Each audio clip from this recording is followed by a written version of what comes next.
하나님의 말씀 마태복음 11장 1절에서 6절까지 말씀입니다. 마태복음 11장 1절에서 6절까지 제가 봉독하겠습니다. 예수께서 12제자에게 명하기를 마치시고 이에 그들의 여러 동네에서 가르치시며 전도하시려고 거기를 떠나 가시니라. 요한이 옥에서 그리스도께서 하신 일을 듣고 제자들을 보내어 예수께 여짜오되 오실 그이가 당신이오니까 우리가 다른 일을 기다리오리이까. 예수께서 대답하여 이르시되 너희가 가서 듣고 보는 것을 요한에게 알리되 맹인이 보며 못 걷는 사람이 걸으며 나병 환자가 깨끗함을 받으며 못 듣는 자가 들으며 죽은 자가 살아나며 가난한 자에게 복음이 전파된다 하라. 누구든지 나로 말미암아 실족하지 아니하는 자는 복이 있도다 하시니라. 아멘. 우리 마태복음 10장에서 예수님 믿고 따르는 것이 고난과 박해와 또 가장 가까운 가족들, 사랑하는 사람들의 관계 속에서 또 원수가 되며 십자가 지는 것이다 라는 것을 우리가 보았습니다. 그러면 이제 우리에게 또 질문이 생깁니다. 왜 예수 믿는 것이 그렇게 고통의 길이어야 하는가? 예수님 믿잖아요. 여러분들 하나님 믿잖아요. 세상 사람들 예수님 안 믿고 하나님 거부하고 하나님 대적하잖아요. 그럼 고통을 당하려면 누가 당해야 돼요?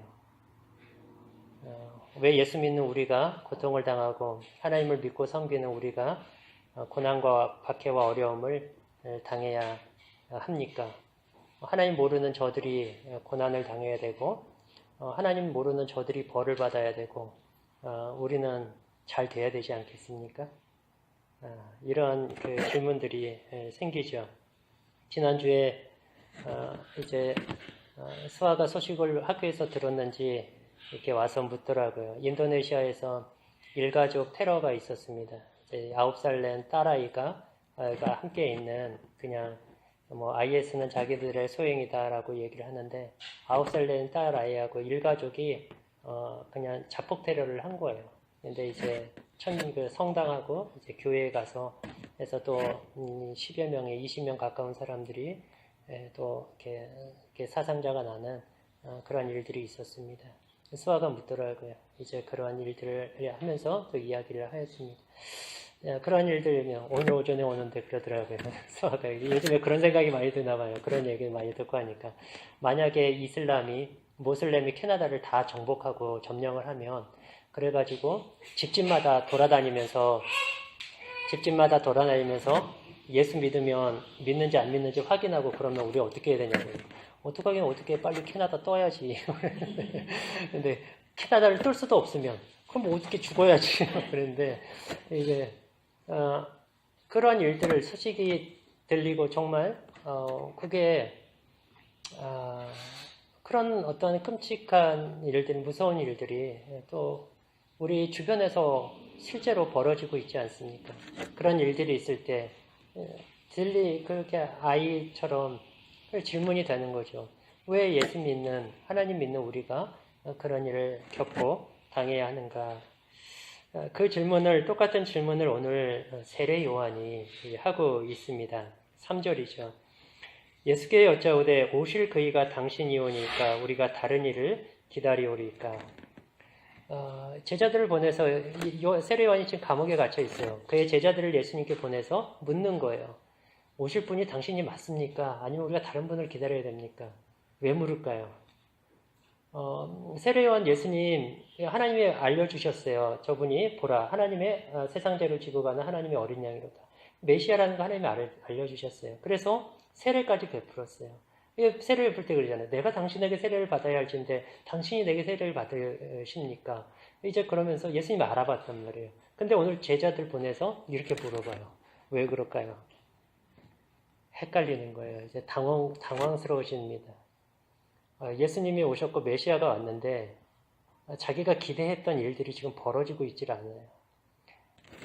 세례 요한이 기대했던 것이 어떤 것인가 하는 것이 이제 마태복음 3장에 이렇게 나옵니다. 우리가 마태복음 3장으로 잠깐만 가셔서 한번 보도록 하죠. 마태복음 3장 4절부터 12절까지 마태복음 3장 4절에서 12절까지 제가 읽겠습니다. 이 요한은 낙타 털옷을 입고 허리에 가죽띠를 띠고 음식은 메뚜기와 석청이었더라. 이때 예루살렘과 온 유대와 요단강 사방에서 다 그에게 나와 자기들의 죄를 자복하고 요단강에서 그에게 세례를 받더니 요한이 많은 바리새인들과 사두개인들이 세례 베푸는 데로 오는 것을 보고 이르되 독사의 자식들아 누가 너희를 가르쳐 임박한 진노를 피하라 하더냐. 그러므로 회개에 합당한 열매를 맺고 속으로 아브라함이 우리 조상이라고 생각하지 말라. 내가 너희에게 이르노니 하나님이 능히 이 돌들로도 아브라함의 자손이 되게 하시리라. 이미 도끼가 나무 뿌리에 놓였으니 좋은 열매를 맺지 아니하는 나무마다 찍혀 불에 던져지리라. 나는 너희로 회개하게 하기 위하여 물로 세례를 베풀거니와 내 뒤에 오시는 이는 나보다 능력이 많으시니 나는 그의 신을 들기도 감당하지 못하겠노라. 그런 성령과 불로 너희에게 세례를 베푸실 것이요 손에 키를 들고 자기의 타작마당을 정하게 하사 알곡은 모아 곡간에 드리고 축정이는 꺼지지 않는 불에 태우시리라. 여기 이제 7절 말씀의 끝에 보면 임박한 진노를 이라는 그런 그 표현이 등장을 하죠. 세례요한이 그렇게 쓰고 있습니다. 그리고 10절 말씀에도 보면 이미 도끼가 나무 뿌리에 놓였으니 좋은 열매 맺지 아니하는 나무마다 찍혀 불에 던져지리라. 그리고 12절에도 보면 손에 키를 들고 자기의 타작마당을 정하게 하사 알곡은 모아 곡간에 드리고 축정이는 꺼지지 않는 불에 태우시리라. 세례요한이 지금 이야기하고 있는 이 모든 내용들은 사실 무엇을 염두에 두고 있는 그런 표현들입니까? 심판이죠. 그 메시아가 오면 임박한 진노, 메시아가 오셨으니 이제 곧 심판이 임할 것이다. 알곡은 모아 곡간에 드리고 축정이는 꺼지지 않는 불에 던지실 것이다. 도끼가 나무 뿌리에 놓였다. 이제 곧 잘린다. 메시아가 왔으니 이제 하나님의 심판이 곧 임하게 될 것이다. 세례 요한이 기대하고 있던 그리고 알고 있던 그런 메시아에 대한 이해는 그 메시아가 오시면 악인들을 심판하시고 의인들은 구원하실 것이다 라는 그러한 기대와 믿음이었습니다. 그런데 하나님의 아들 메시아가 오셨는데 전혀 아무런 그런 심판이 일어나지를 않고 있습니다. 세례 요한 자신이 지금 감옥에 갇혀 있어요. 그런데 감옥에 갇혀 있는데 이사야 예언에 그런 말씀이 있거든요. 오늘 예수님께서 좀 이따 보겠지만 그 예언이 이제 이사야 예언인데 갇힌 자를 자유케 한다라는 말씀도 있어요. 그러니까 메시아가 오면 이런 일들이 있어야 되는 거예요. 자신이 감옥에 갇혀 있는데 왜 빨리 안 꺼내주시나 하는 거예요. 네? 왜 악인들이 아직도 득세를 하고 왜 저렇게 활보를 하고 의인들은 계속 고통을 당하는 처지에 있는가? 계속 그 일들이 자신이 기대하고 지금 바라던 임박한 진노, 하나님의 심판이 임해야 되는데 계속 그것들이 임하지 않고 있는 거예요. 그러니까 제자들 보낸 겁니다. 당신이 맞습니까? 그분이 당신이 진실로 맞습니까? 하고 질문을 던지고 있는 거예요. 이것이 오늘날 우리의 질문입니다. 왜 교회가 핍박과 고난을 당해야 합니까? 하나님, 우리가 주님을 믿지 않습니까? 우리가 주님을 섬기지 않습니까? 그런데 왜 우리가 어려워야 됩니까? 오히려 우리는 정말 잘 돼야 되고 하나님 알지 않습니까? 우리가 하나님 섬기지 않습니까? 주일에도 이렇게 날씨 좋은 날 주님 앞에 나와서 예배하지 않습니까? 우리가 얼마나 헌신하며 희생하며 많은 대가를 지불하며 주님을 섬기고 있지 않습니까?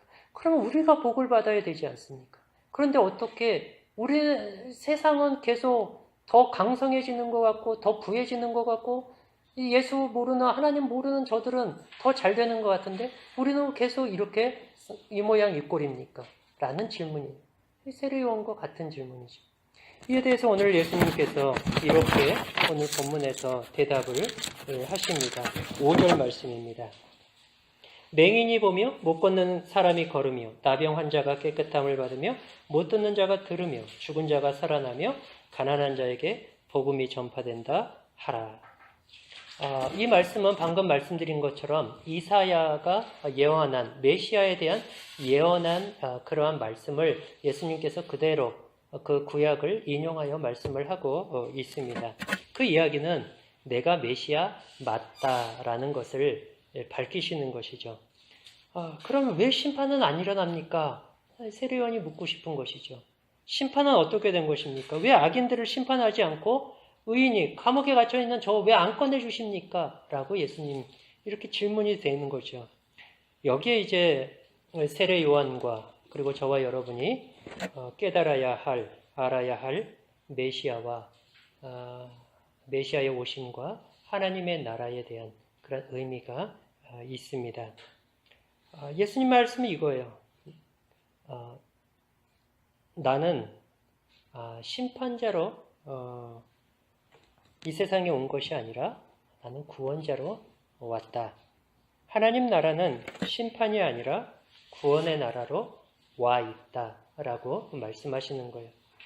앞서 본 대로 요한은 지금 세례 요한은 메시아의 오심에 대해서 어떻게 이해를 하고 있었죠? 심판의 메시아로 이해를 하고 있습니다. 그런 세례 요한을 향해서 5절에서 예수님의 답변은 뭡니까? 맹인이 보고 못 걷는 사람이 걸으며 나병 환자가 깨끗함을 받고 못 듣는 자가 듣고 죽은 자가 살아남고 가난한 자에게 복음이 전파된다. 심판을 지금 기다리고 심판의 메시아로 이해하고 있는 그 메시아와 하나님의 나라에 대해서 심판으로 이해하고 있는 세례 요한에게 예수님은 지금 이 말씀 속에 뭐라고 말씀하시는 거예요? 그 나라는 구원과 회복의 나라이다 라고 말씀하고 있는 겁니다.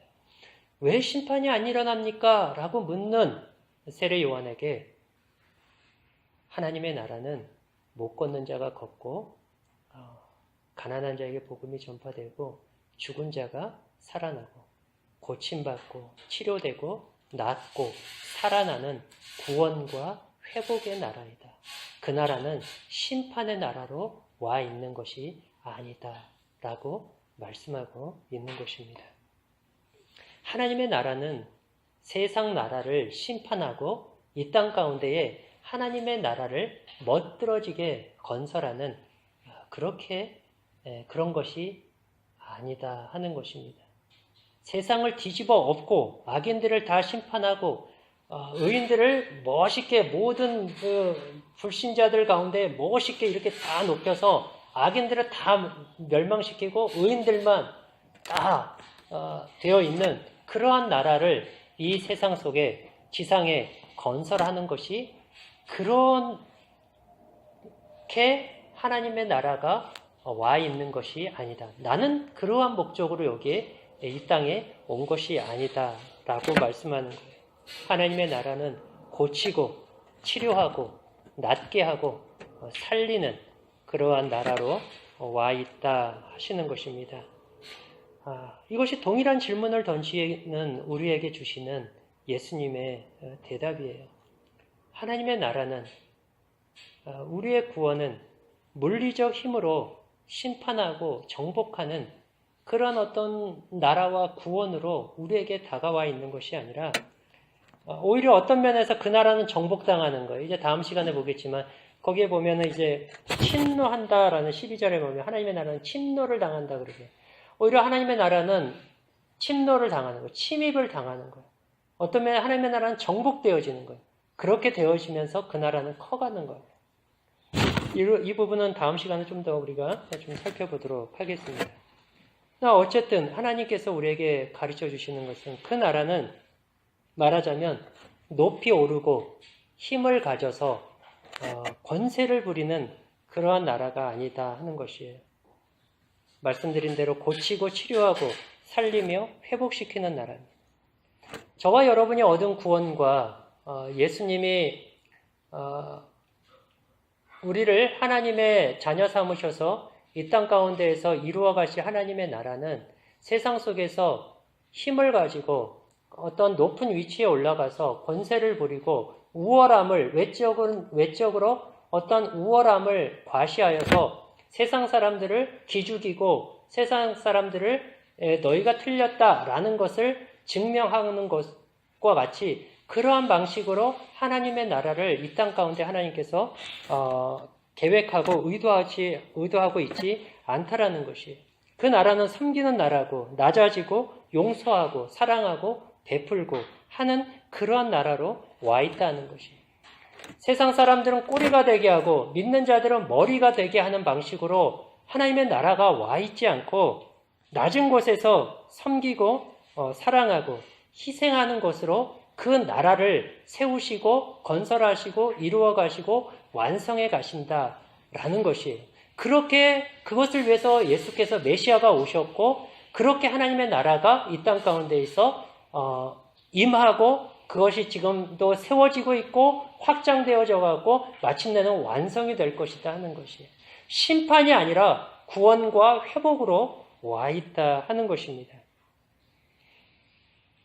교회와 신자들이 만사형통하고 세상은 뭘 해도 망하고 되지 않는 이러한 형태로 하나님의 나라가 우리에게 와 있는 것이 아니라 우리로 하여금 낮아지고 내려가서 그들을 섬기고 발을 씻겨주고 너희가 지고 양보하고 죽음으로써 그러한 희생과 섬김과 헌신과 사랑으로 그 나라가 세워지도록 하나님께서 그렇게 그 나라를 이 땅 가운데 시작하셨다 하는 것입니다.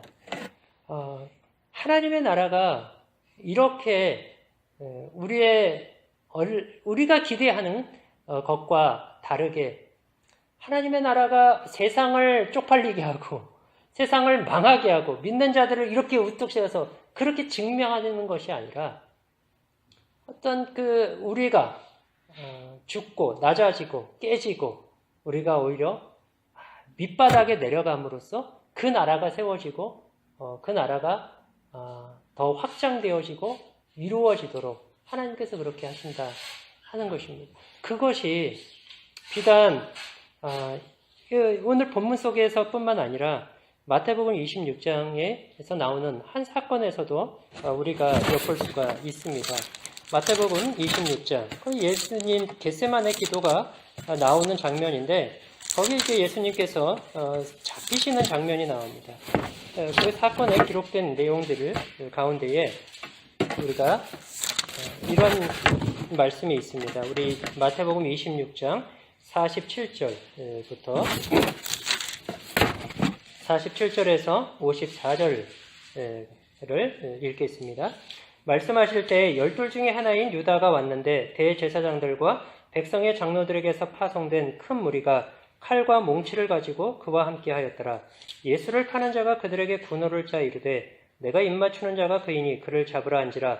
곧 예수께 나와 랍비여 안녕하시옵나이까 하고 입을 맞추니 예수께서 이르시되 친구여 네가 무엇을 하려고 왔는지 행하라 하신대.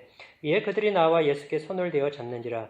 예수와 함께 있던 자 중에 하나가 손을 펴 칼을 빼어 대제사장의 종을 쳐 그 귀를 떨어뜨리니 이에 예수께서 이르시되 내 칼을 도로 칼집에 꽂으라. 칼을 가지는 자는 다 칼로 망하느니라. 너는 내가 내 아버지께 구하여 지금 12군단 더 되는 천사를 보내게 할 수 없는 줄로 아느냐. 내가 만일 그렇게 하면 이런 일이 있으리라 한 성경이 어떻게 이루어지겠느냐 하시더라. 예수님께서 이제 잡히시게 됩니다. 예수님이 군인들이 와서 예수님을 체포하자 여기 이제 한 사람은 이제 다른 성경에 보면 베드로입니다. 베드로가 칼로 대항하여 예수님을 이제 군인들에 맞섭니다. 막아섭니다. 대제사장의 칼로 대제사장의 그 귀를 이제 쳐서 이제 그 귀를 베어버리죠. 그때 이제 예수님께서 52절에서 이렇게 말씀합니다. 베드로에게 네 칼을 도로 칼집에 꽂으라. 칼을 가지는 자는 다 칼로 망하느니라. 하나님의 나라는 칼과 같은 그런 힘이나 무력으로 세워지는 것이 아니다 하시는 거예요. 그러면서 이제 53절, 54절에서 이렇게 말씀합니다. 너는 내가 아버지께 구하여 지금 12군단 더 되는 천사를 보내시게 할 수 없는 줄로 아느냐. 너 하나님의 나라가 힘으로 되는 줄 아느냐. 너 하나님의 나라가 그렇게 힘으로 되는 것이었으면 내가 진짜 그렇게 했다. 이렇게 내가 직접 오지도 않았을 것이다. 사람으로. 하나님의 나라는 그렇게 세워지는 것이 아니다. 그렇게 될 거였으면 내가 하나님께 그 12군단 되는 그 천사들, 천사의 군대 동원해가지고 다 쓸어버리면 쉽게 끝나는 일이다. 그러나 하나님의 나라는 그렇게 오는 것이 아니다. 54절에서 그렇게 하면 이런 일이 있으리라 한 성경이 어떻게 이루어지겠느냐. 이런 일은 어떤 일이죠? 메시아가 오셔서 십자가를 지시고 십자가에서 죽으시는 일입니다. 하나님의 나라는 어떻게 세워지느냐? 힘과 무력과 어떤 우월함과 과시와 자랑과 뽐냄과 같은 얼마나 세상보다 이게 뛰어나냐? 우리가 옳다, 너희가 틀렸다. 이러한 방식으로 증명되는 나라가 아니라는 거예요. 그 나라는 메시아, 하나님의 아들이 십자가에 못 박아 죽는 것으로 된다 하는 거예요. 하나님의 나라는 심판이나 어떤 세상을 묵사발 만들어서 세워지는 그런 나라가 아니라 어떤 면에서 잠잠히 하나님의 아들이 오셔서 조용히 십자가에서 죽으심으로 자신의 목숨을 내어줌으로써 이루어지고 세워지는 나라가 하나님의 나라이다 하는 것입니다. 하나님의 나라는 힘이나 무력이나 폭력이 아닌 고난과 죽음을 통해서 세워진다는 것을 우리에게 말씀합니다. 성공이나 만사 형통과 같은 외적인 그런 과시와 우월함이 아닌 희생과 섬김과 사랑을 내용으로 가지는 그것이 하나님의 나라이다라고 우리에게 가르치고 있는 것입니다. 우리의 믿음과 기대 역시 세례 요한과 크게 다르지 않습니다. 우리는 세상에서 잘 돼서 보란 듯이 세상 사람들에게 봐라, 예수님이 맞지, 예수님이 옳지, 예수 믿어서 이렇게 됐어. 그러니 너희도 예수 믿고 교회에 나와. 그럼 너희도 이렇게 될 거야. 이런 식으로 이렇게 우리는 그들 앞에 그렇게 우리의 성공과 우리의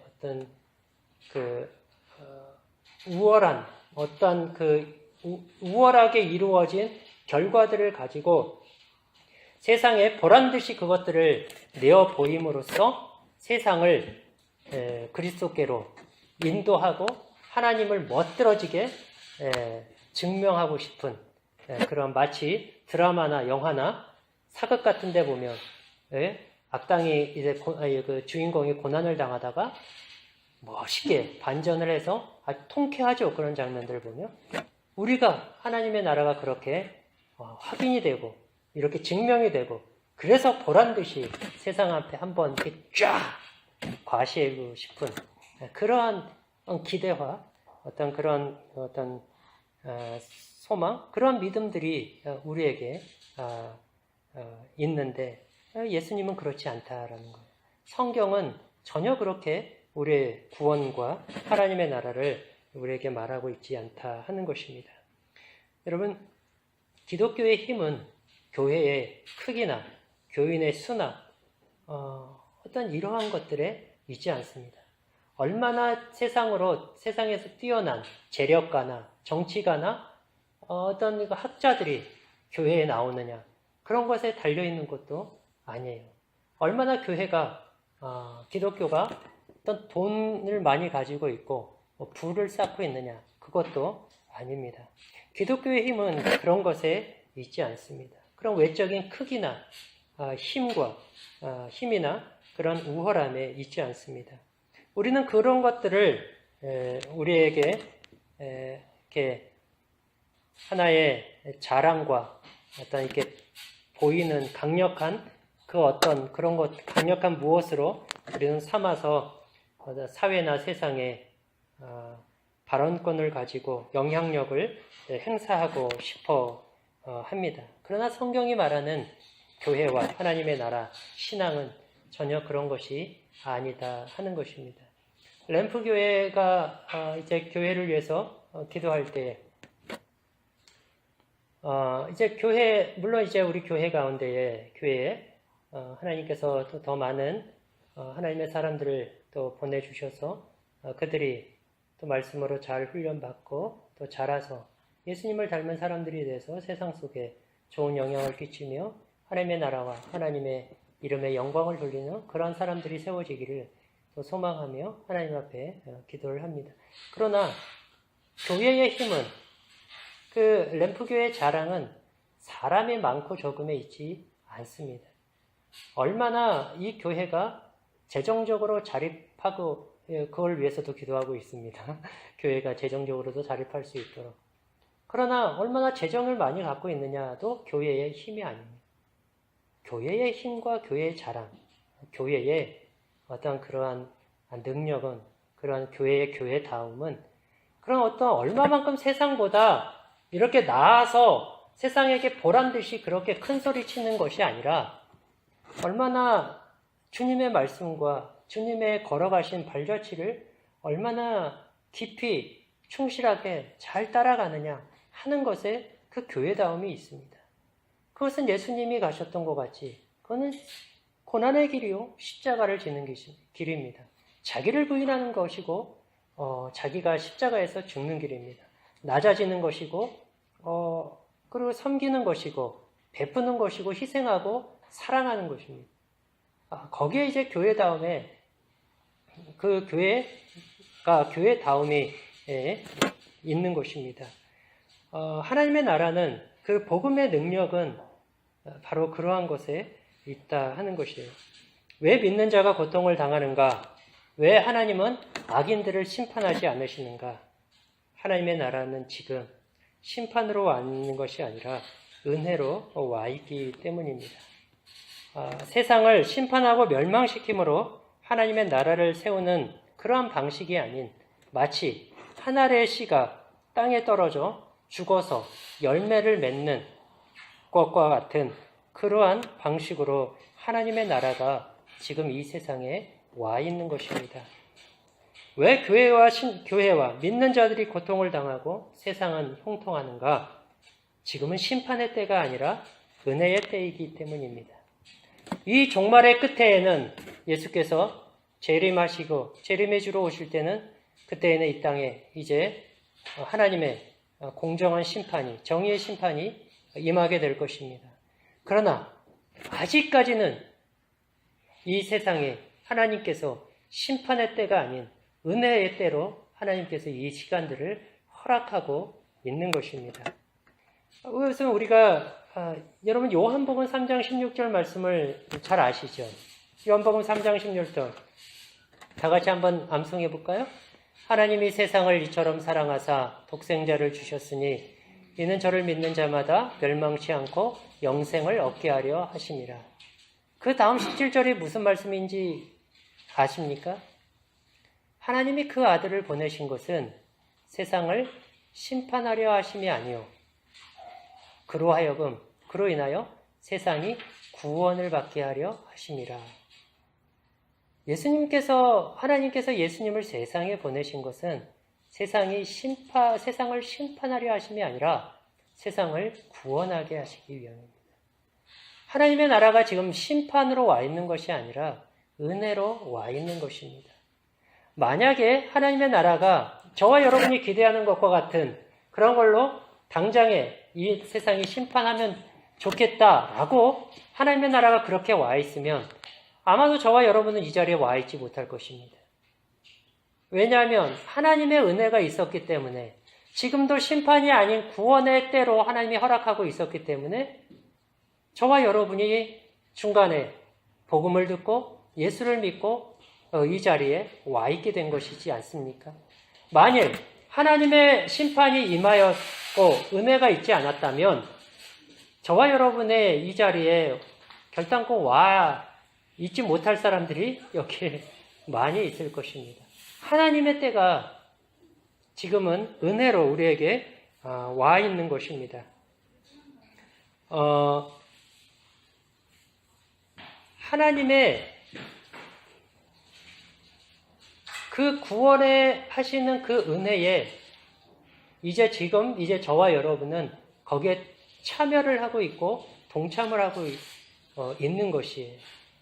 마치 이전의 믿음의 선배들이 그와 같은 은혜의 때를 살면서 이 땅 가운데에서는 고난과 박해와 어려움을 겪고 그러나 믿음을 지키고 인내함으로써 그 복음이 그 하나님의 은혜가 구원의 은혜가 계속하여 이 땅에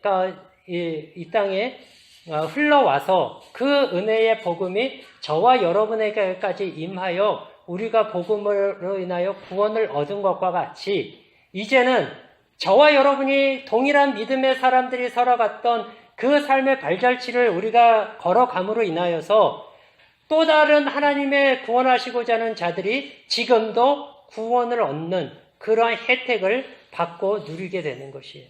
그렇기 때문에 저와 여러분이 이 땅 가운데서 예수를 믿고 비록 아직까지 하나님의 심판의 때가 임하지는 않아서 우리가 어려움과 박해와 고난을 당하나 그러나 저와 여러분의 당하는 이 고난의 시간이 있기에 또 다른 멸망으로 가고 있는 자들 가운데에 어떤 자들은 구원으로 인도함을 받는 은혜와 그 축복을 누리게 된다 하는 것이에요.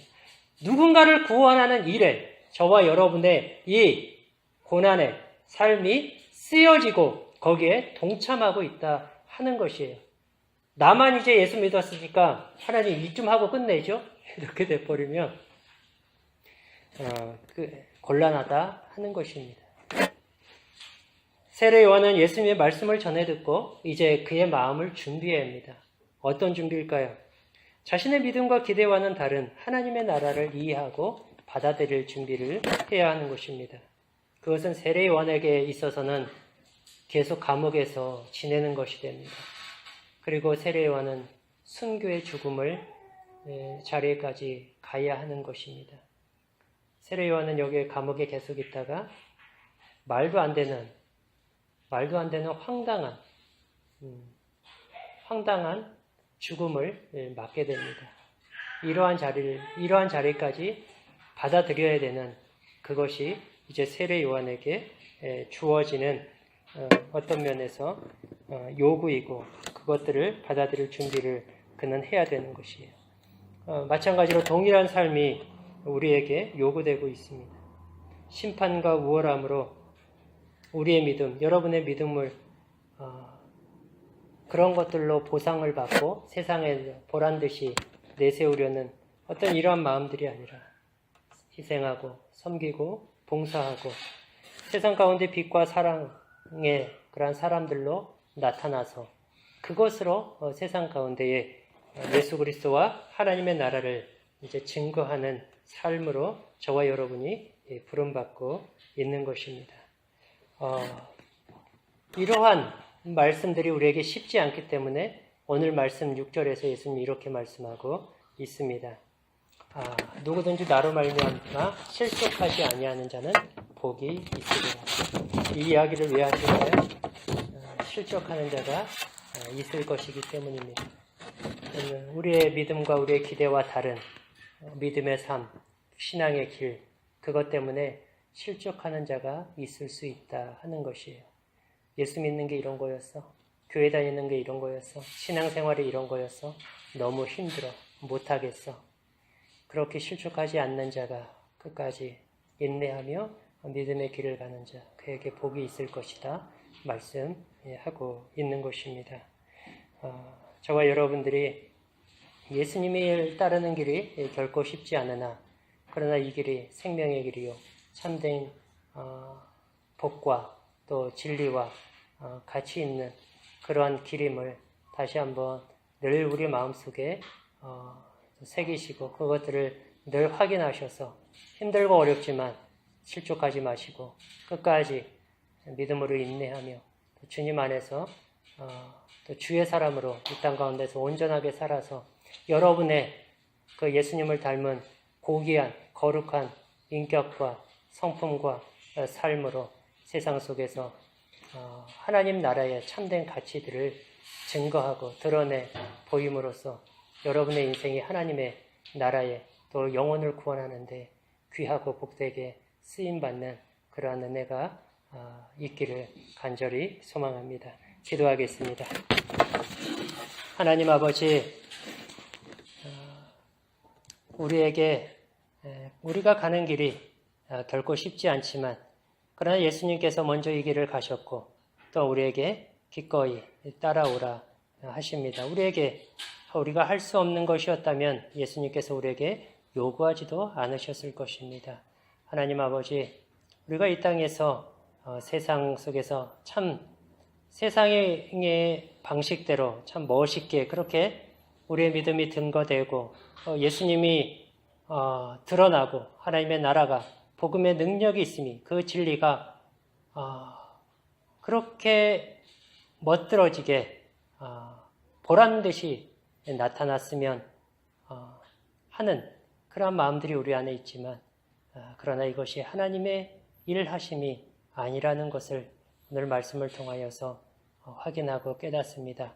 아버지 하나님, 우리가 부름받고 주께서 가신 길이 어떠한 것인지 오늘 말씀을 통해 다시 한번 잘 확인하게 하시고 그래서 하나님의 나라를 이제는 우리의 섬기고 낮아지고 겸손해지고 주님의 거룩한 인격과 삶을 닮은 것으로 하나님과 하나님의 나라를 나타내고 증거하는 그런 하나님의 사람들로 살아가는 우리 모두가 되게 하여 주시옵소서. 그 길이 쉽지 않고 어렵지만 실족하지 않게 하여 주시고 먼저 그 길을 걸어가신 우리 예수님을 바라보며 믿음으로 인내하며 더 담대하게 힘과 용기를 가지고 그 길을 걸어가는 우리 모두가 될 수 있도록 주님 힘주시고 함께하여 주옵소서. 예수 그리스도의 이름으로 기도하옵나이다. 아멘.